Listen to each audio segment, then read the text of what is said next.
Imagine saving for 2 years for your dream vacation, denying yourself every small indulgence to one day wake up under rustling palms on a tropical beach.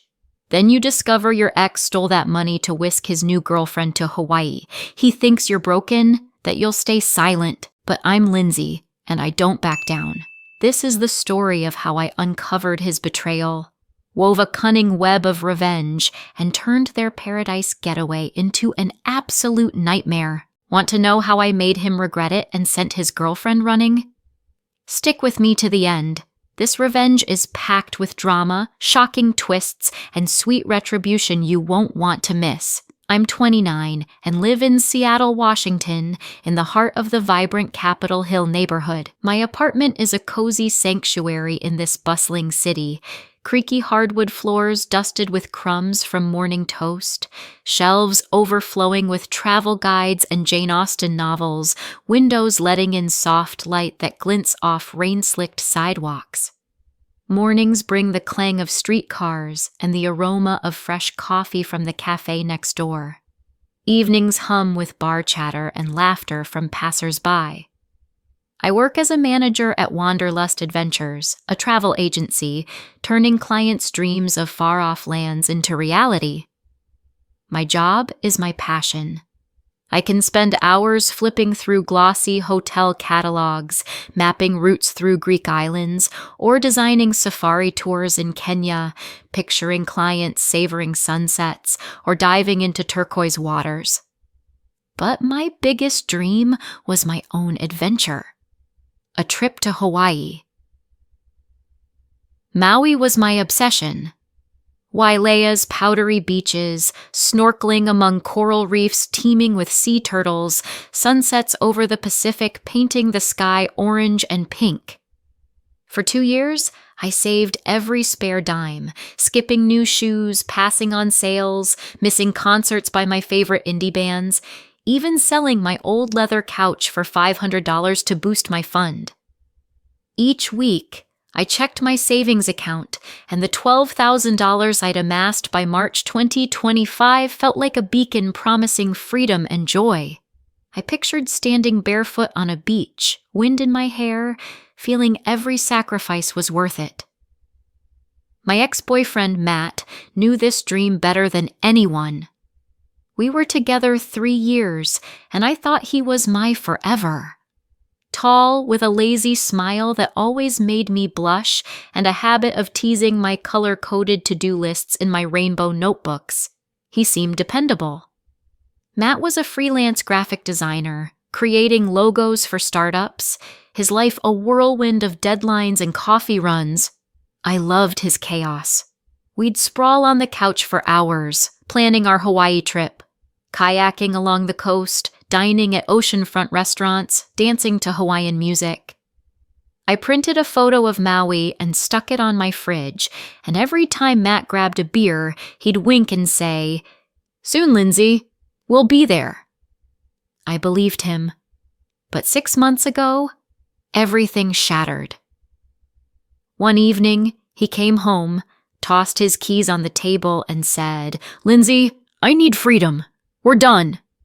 His words struck like lightning on a clear day. I stood frozen as he packed. 2 suitcases, his guitar, a few rumpled t-shirts, mumbling about finding himself. He left, leaving a leaky coffee maker and an ache in my chest. I cried for nights, replaying our talks, wondering where I went wrong. A month later, I heard he was dating Kelly, a 25-year-old blonde barista at Bean and Brew, a trendy cafe 2 blocks from my place. She was Instagram perfection. Flawless hair, vibrant dresses, a smile that turned heads. Her profile brimmed with selfies of coffee, sunsets, and Matt gazing at her like she was a prize. I tried to move on. I joined yoga to quiet my nerves, went on a couple of awkward dates that ended in stilted goodbyes, and drowned myself in work, planning honeymoons for starry-eyed couples. My coworker Emma, a fiery redhead with a gift for gab, cheered me on, bringing lattes and joking I was too awesome for a guy like Matt. But on a rainy evening, March 15th, 2025, my world flipped upside down. I was curled up on my couch, wrapped in a wool blanket, chamomile tea in hand, checking my bank account to pay rent. When I opened the app, I froze. My savings account, holding $12,000, was empty. My heart pounded like a drum. Thinking it was a glitch, I called the bank, fingers trembling as I dialed. After an agonizing wait, the operator confirmed. The money was withdrawn 3 weeks ago via an online transfer I authorized. I demanded details and nearly choked. The funds went to an account linked to Matt. A memory flashed. A year ago, I'd given him access to my account to pay for a dinner when my card failed. He promised to log out, but clearly kept the password. I was livid. My hands shook as I dialed his number, but he didn't answer. Then I opened his Instagram and nearly dropped my phone. There were photos. Matt and Kelly on a Maui beach, hand in hand, laughing, sipping cocktails at a bar with palms and ocean views. The caption read, "Paradise with my baby. #Maui vibes." Posted a week ago. He'd stolen my money to fund their luxury vacation. My heart tore apart, like a knife had sliced through it. I sat in the dark, staring at their smiling faces, tears streaming down my cheeks. But anger surged stronger. I wiped my face and whispered, "You'll pay for this, Matt. You have no idea what I'm capable of." I knew accusing Matt outright wouldn't work. He was a master at dodging blame, his charm and smooth talk disarming anyone. I needed a plan to make him return my money and regret every step. My job at the travel agency gave me a unique edge. Access to booking systems, contacts with hotels, guides, restaurants, and tour operators worldwide, including Hawaii. I decided to use my network to turn their dream vacation into a series of disasters they'd never forget. First, I tracked their hotel. Using our internal system, I found they were at Paradise Cove Resort on Maui, the island's crown jewel. Matt had booked an ocean view suite, a sprawling balcony with wicker chairs, a king bed with crisp white linens, a bathroom with panoramic windows for stargazing. The cost for a week, $8,000, plus excursions, spa treatments, a romantic sunset dinner, and a rented convertible for island cruising. My money, my dream, and they were living it. I clenched my fists so hard my nails bit into my palms and called my friend Nick, the hotel's manager. We'd met 2 years ago at a travel conference in Las Vegas where he pitched his resort, and I shared group tour ideas. Nick was charismatic, with graying temples and a laugh that lit up rooms. "Nick, I need your help," I said, keeping my voice steady despite the rage boiling inside. "My ex stole my savings and is spending them at your hotel with his new girlfriend. Can I count on you?" Nick listened, and I heard him sigh over the phone. "Lindsay, that's despicable. Send me their details, and I'll give them a special stay." I sent him Matt and Kelly's booking info, names, dates, reservation number. Nick confirmed they'd reserved a suite for a week, plus a snorkeling tour, couples spa massage, a sunset dinner at Sunset Haven Restaurant, and a white Mustang convertible rental. I asked him to orchestrate a few minor inconveniences. Nothing illegal, just enough to make their trip miserable. He chuckled, his voice brimming with mischief. "Don't worry, Lindsay. Their paradise is about to become hell. I'll handle it personally." My plan took shape. I contacted Lisa, a snorkeling guide on Maui we worked with on contracts. Lisa was fierce. Cropped hair, a shark tattoo on her wrist, and a hatred for injustice. I told her everything, and she was in instantly. "This guy's scum," she said. "Give me their tour, and I'll make it an adventure they'll regret." I called Sunset Haven and spoke with the manager, Sarah, a friend of Nick's with a soft Hawaiian accent. After hearing my story, she said, "Lindsay, I'm with you. Their dinner will be, let's say, not what they expect." But I wanted more. I reached out to Jake, a local guide running Haleakala volcano tours. Jake was a jovial guy with a beard and a love for storytelling, but he despised deceit. After my story, he agreed. "Lindsay, I'm in. Their tour will be one they'll wish they skipped." I also called Melissa, the spa administrator at Paradise Cove, and asked her to mix up their massage. Melissa, who I'd shared cocktails with at a conference, giggled, "Oh, I'll make their relaxation unforgettable." Finally, I contacted Rick, the manager of the car rental company where Matt got the convertible. I asked for technical issues. Rick, an old pal of Nick's, agreed. "Lindsay, this guy needs a lesson. I'll take care of the car." I wasn't breaking laws, just leveraging my professional connections. But I wanted every day of their trip to sting, reminding Matt of his betrayal and showing Kelly who she'd gotten involved with. I pictured their faces as their plans crumbled, and it fueled me like a shot of adrenaline. The first surprise hit the next day. Nick texted that their Ocean View suite was accidentally reassigned to a cramped ground floor room next to a utility closet, where a generator roared 24/7, drowning out the ocean's whisper. The windows faced a parking lot where delivery trucks rumbled at dawn, and the air conditioner conveniently broke, leaving them in sticky heat with damp sheets. When Matt and Kelly stormed the front desk, demanding their suite, they were offered a return for an extra $3,000. Matt, as I predicted, refused. He'd already spent my money. Nick texted. Matt yelled at the clerk, flailing his arms, and Kelly stood biting her lip, eyes red, ready to cry. I sat at my desk in the office, watching rain streak the Seattle sky, and smiled, picturing their frustration. The next day, Rick reported that their Mustang convertible broke down en route to Ka'anapali Beach. Instead of the sleek ride, they got an old Toyota Corolla with a cracked windshield and a musty smell. Matt argued with the rental agency, but they said no other cars were available for 3 days. Kelly posted a story sitting in the Corolla with a sour face captioned, "Not what I pictured." I laughed at her complaints, feeling my plan gain momentum. The snorkeling tour was the next blow. Lisa mistakenly booked them on a budget beginner's tour, packed with rowdy tourists, families with screaming kids, teens splashing water and belting pop hits, an elderly man grumbling loudly about the cramped boat. The route went through murky waters with scant corals, and the masks and snorkels were old, valves leaking.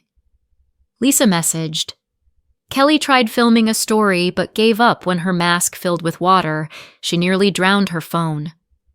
Matt looked ready to drown everyone. I sat in my apartment, sipping coffee, imagining their romantic adventure turning to chaos. The romantic dinner at Sunset Haven was a spectacle. I'd worked with Sarah to place their table by the kitchen entrance, where doors slammed every 2 minutes, and the air reeked of fried fish, onions, and spilled grease. Instead of lobster, truffles, and champagne, they got over-salted clam chowder, overcooked tilapia with a burnt crust, and warm lemonade instead of wine. A chef's mix-up. Sarah sent a photo snapped by a waitress. Kelly, sour-faced, poking her plate, while Matt, red-faced, gestured wildly. Kelly posted a story, ranting, "Worst restaurant in Hawaii! Never come here! Hatch nightmare!" Matt tried to calm her, but their posts showed cracks forming. In one story, Kelly sat with arms crossed while Matt argued with the waiter, teetering on a breakdown. The spa massage poured fuel on the fire.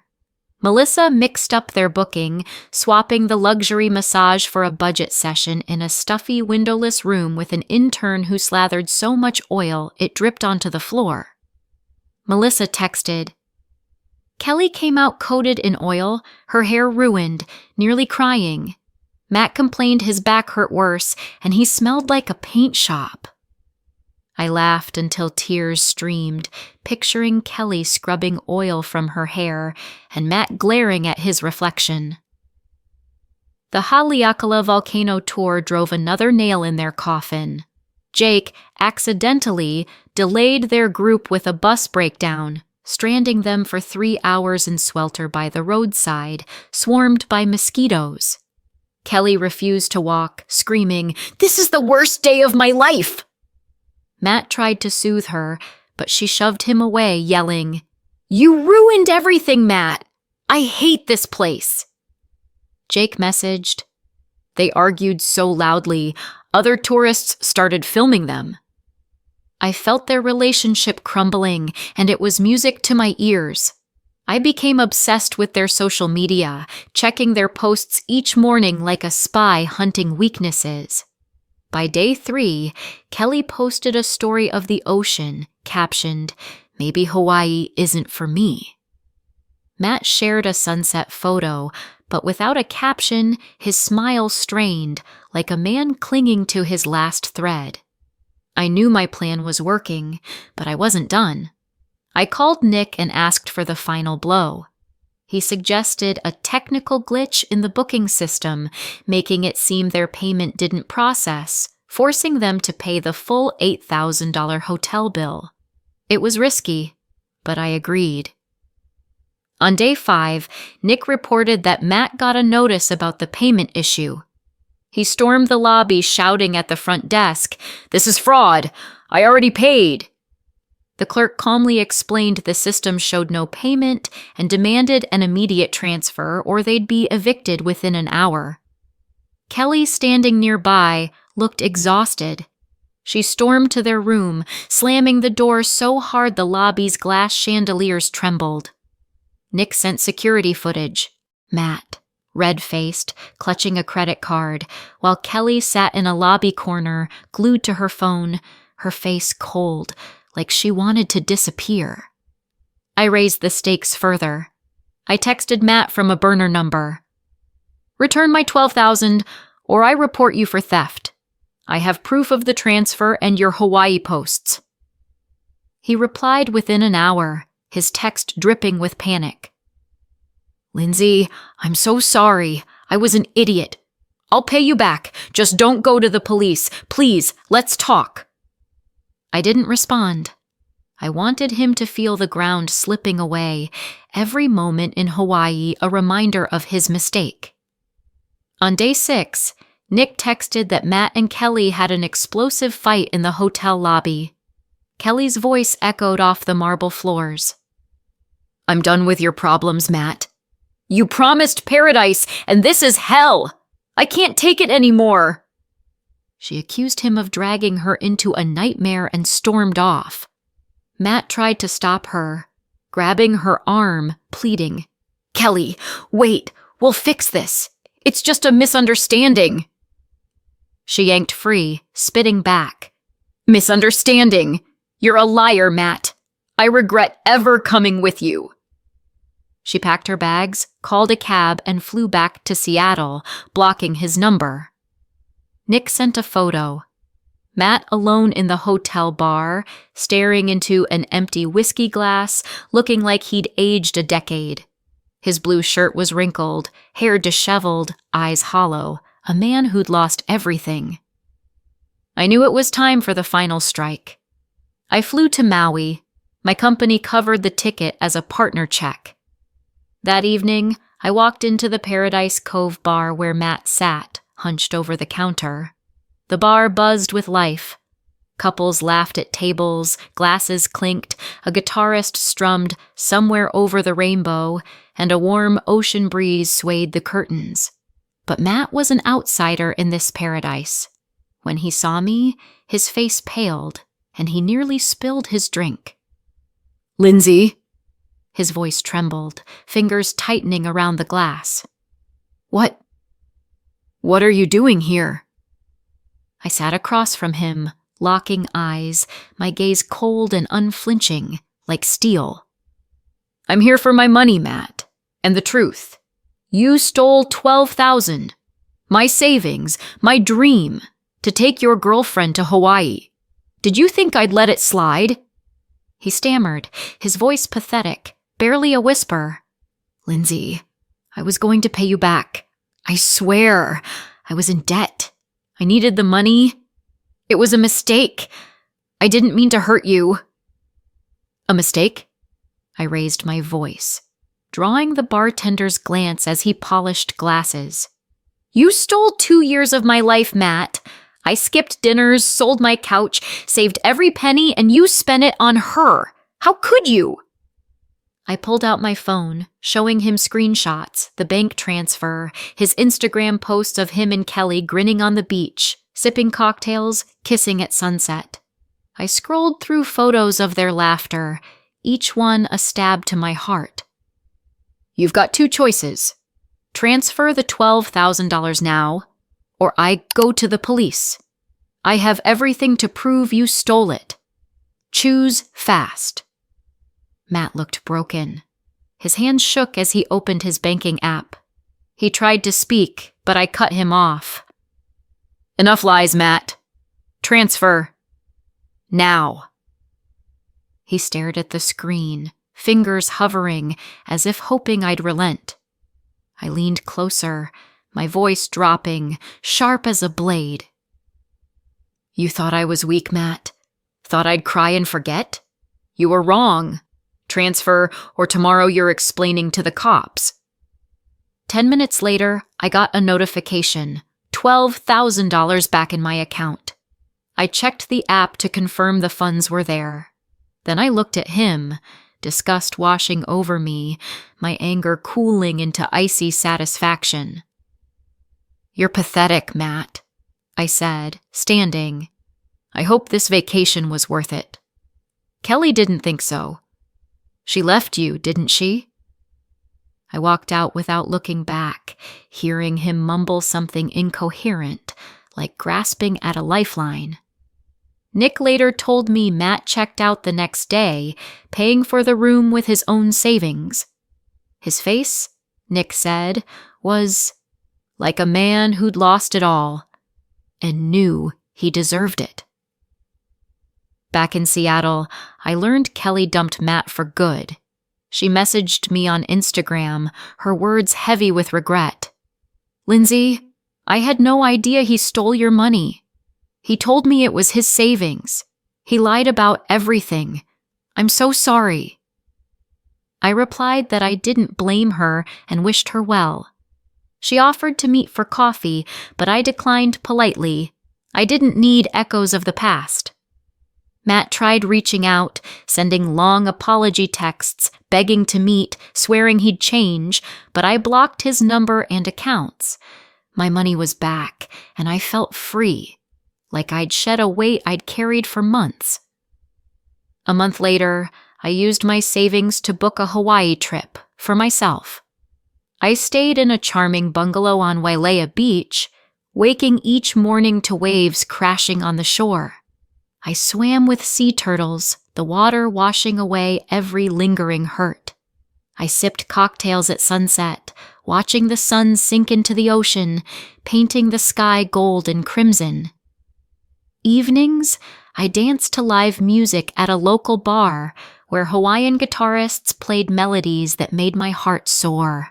Locals smiled at me like an old friend, and one, an elderly man with kind eyes, said, "You're glowing, girl, like you found yourself." I smiled, knowing he was right. Work at the agency soared. I earned a promotion to senior manager and started planning group tours to the Caribbean, dreaming of opening my own travel agency someday. My friend Emma, who knew the whole story, hugged me in the office one day, her red curls tickling my cheek. "Lindsay, you're a phoenix. You didn't just survive. You made him regret it." You're my hero. Sometimes I pass Bean and Brew where Kelly worked and see new baristas laughing over orders. Sometimes I think of Matt's face in that bar, lost, full of regret, and smile. It wasn't just a vacation. It was my victory, my triumph over betrayal. And I know I have a whole life ahead, filled with dreams no one can steal. Did you like the story? Write your opinion in the comments. Don't forget to subscribe to the channel and turn on notifications so you don't miss the next interesting story. See you tomorrow.